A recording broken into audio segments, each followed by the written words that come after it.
ચામુંડા તને ગઢપણ આવ્યું કાં તો તારા પગમાં હાલવાની હલ નો રહી અરે બાપ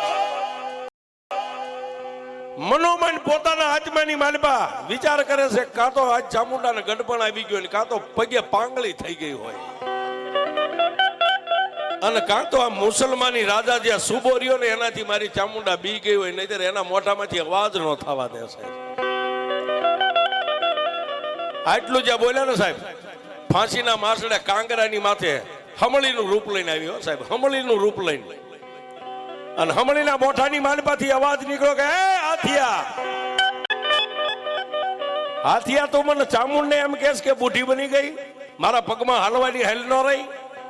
હવે કહી દે મુસલમાની રાજાને હુકમ કરી દે ફાંસીના માસડો કહેવા વાળા કહે અહીંથી ઉડી અને એક સાસ મારી જો ફાંસીનો માસડો નો તોડી નાખું તો હિદિયા ખાંભલેની ચામુંડા